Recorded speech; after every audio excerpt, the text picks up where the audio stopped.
Esto es Primera Edición. Volvemos con otras informaciones. Este jueves salió a la luz un impactante crimen que habrían cometido en noviembre los miembros de una secta en las cercanías de Quilpué. Se trata del sacrificio de un menor de apenas 2 días de vida. Lo habrían quemado en el fuego, todo para salvar al mundo. Mientras 4 personas fueron detenidas este jueves, la policía busca al cabecilla del grupo. ¿Qué moviliza este tipo de clanes? ¿Por qué existen? ¿Son todos peligrosos? Se lo preguntamos a esta hora al sociólogo de la Universidad de Santiago, Cristian Parker, que nos acompaña aquí en CNN Chile. Cristian, muy buenas tardes, muchas gracias por acompañarnos. Bueno, buenas tardes. Más allá del dramático caso que tiene impactado a toda la población, saber que un menor de edad fue lanzado al fuego con tan solo 3 días de vida en presencia de su madre, todos consumiendo sustancias alucinógenas, es claramente un hecho que impacta. Pero más allá de eso, ¿podemos hablar que la existencia de sectas como estas sean usuales en nuestro país?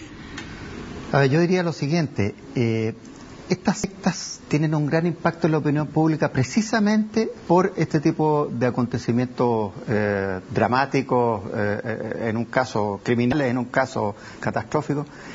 Y yo diría que las sectas de estas características son minorías y muy minoritarias, es decir, que el número de estos grupos son muy reducidos. Sin embargo, la imagen que tiene la opinión pública es como que estuviéramos llenos de este tipo de grupos.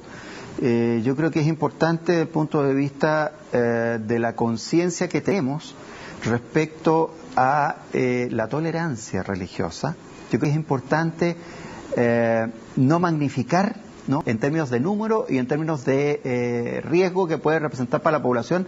Ahora, obviamente son grupos, así como cualquier grupo. Pero dentro de la libertad de culto podremos establecer un límite. Hay muchas creencias distintas, pero ¿cuándo comenzar a preocuparse? Yo lo digo por una familia, porque en este caso la familia fue la que precisamente se dio cuenta de lo que había pasado y fue la que llevó a denunciar a la madre de este menor.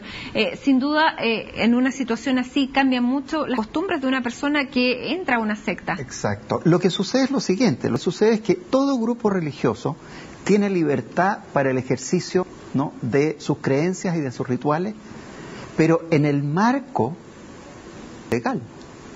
Y el marco legal, tanto la Constitución y las leyes, establecen, por ejemplo, el respeto a los derechos de las personas. ¿Y en este caso habría sido legal hasta la ocurrencia de este crimen? No, el hecho de que una persona se autoerija como un dios que pueda tener, digamos, dominio sobre la conciencia de las demás personas, un dominio o un poder, digamos, solamente en las conciencias, sino que respecto a las acciones de ciertas personas. Es que hay un tema que es muy delicado, porque hasta dónde uno puede determinar que hay violación de ley. ¿Cómo se puede probar? Por ejemplo, en este caso, como en otros grupos de sectas de estos tipos, hay un problema de violación de la libertad personal. Entonces, para la policía, por ejemplo, ¿habría sido imposible intervenir antes? Es muy difícil determinar cuándo hay esa violación de libertad personal, si acaso la persona libremente dijo yo me adhiero a este grupo, pero parece ser que el líder era un líder autocrático, autoritario, ¿cierto?, que controlaba la conciencia de sus fieles, precisamente en base a lo que sociológicamente llamamos un grupo totalitario, es decir, un grupo que abarca todos los espacios y las esferas de la vida. Y cuando es un grupo totalitario, entonces, ningún miembro lo va a denunciar. Entonces, cuando es un grupo, ninguno lo va a denunciar, ¿no? O quienes quieran, ¿no?, disentir, van a ser castigados, como tengo entendido que también sucedió en este caso. Entonces, es muy difícil desde el punto de vista del mundo externo, de la policía, personas, familiares, la denuncia. Porque además hay un problema también de, por así decirlo, de engaño de la voluntad sobre la base de este consentimiento que en realidad después se transforma en sometimiento. Ahora, ¿cómo es posible? En este caso son personas profesionales, mayores de edad, entre 25 y 35 años. El líder tiene 35 años, hoy está prófugo, aparentemente en Perú. ¿Cómo se explica que personas de este nivel intelectual puedan ser sometidas a una voluntad, digamos, ajena? A ver, yo creo que ahí pueden haber distintas razones. Habría que hacer una investigación específica para determinar cuáles son los argumentos en ese caso. Pero yo tengo la impresión de que en general en este tipo de sectas hay una predisposición de las personas que adhieren, que participan, y esa predisposición está dada básicamente por una condición existencial que podríamos llamar de angustia, de desesperanza, de desesperación.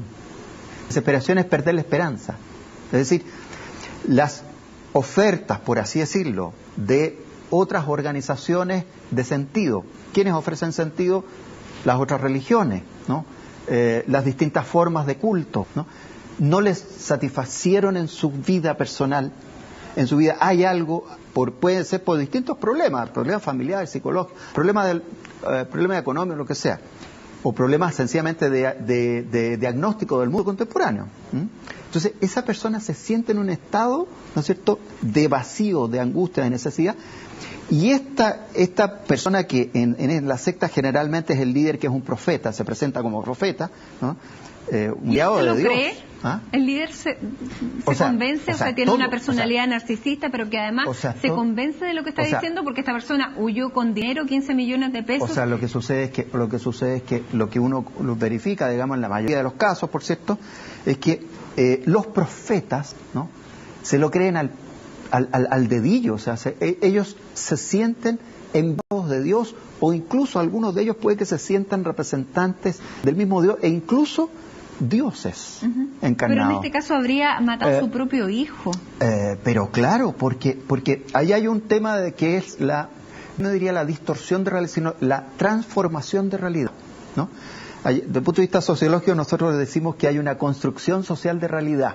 Es decir, ellos crean un mundo aparte del mundo normal, ¿no?, del mundo de las personas. En ese mundo aparte, ¿no?, hay ciertos códigos de interpretación de realidad. Entonces, en este caso, ¿qué es lo que sucedió? Lo que sucede es que el líder, siendo Dios, una divinidad, un profeta máximo, ese líder está impedido de tener descendencia, ¿no? Si tiene descendencia, significa que ya pierde su carácter, ¿no es cierto?, divino.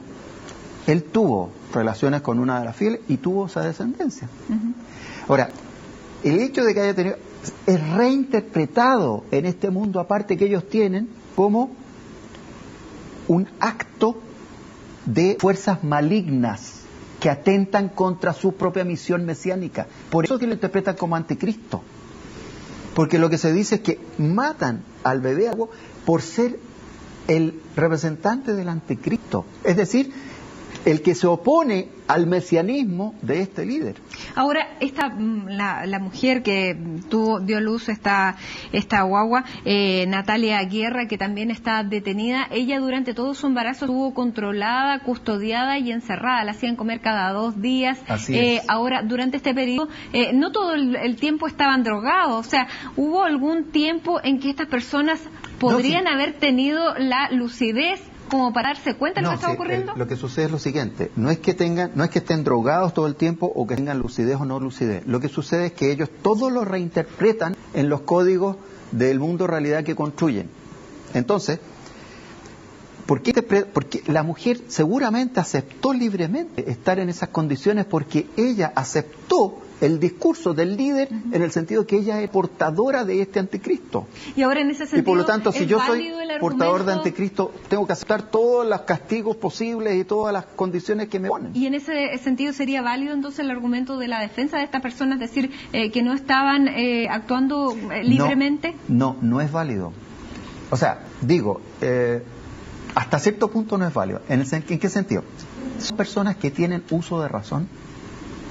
Son personas que tienen ejercicio de su facultad de seres libres, sin embargo, están con una realidad, ¿no?, con una interpretación de realidad que es totalmente disidente, distorsionada respecto a la interpretación de la ley, a la interpretación de la realidad normal. Entonces, dentro de su interpretación, ellos tienen sus argumentos, pero resulta que ellos siguen siendo seres dotados de juicio, y por lo tanto ellos debieron haber, ¿no?, hecho un ejercicio crítico respecto a lo que estaban viviendo. Y que trabajaban, cada uno de ellos tenía un trabajo, una situación, digamos, en convivencia con el mundo real. Lo último, porque se nos acaba el tiempo, sí, claro. ¿Hay alguna medida para la gente que está afuera y que se da cuenta de situaciones como esta, de advertirlas, hacer alguna denuncia, o estamos un poco con las manos atadas frente a esta libertad de culto?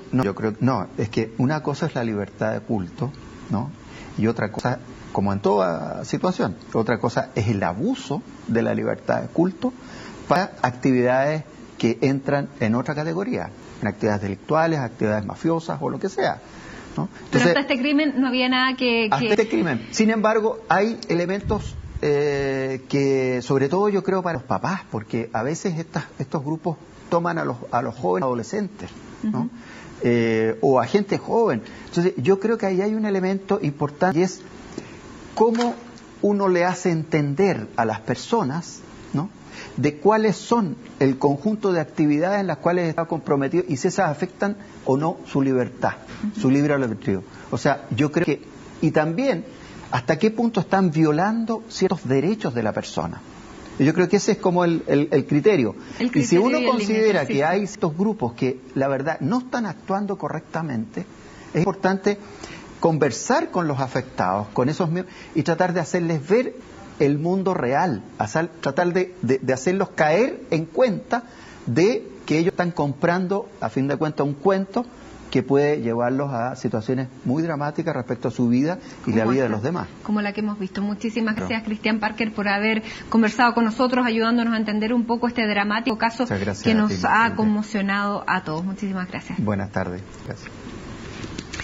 Y vamos ahora con una revisión de las principales noticias de este día, jueves 25 de abril.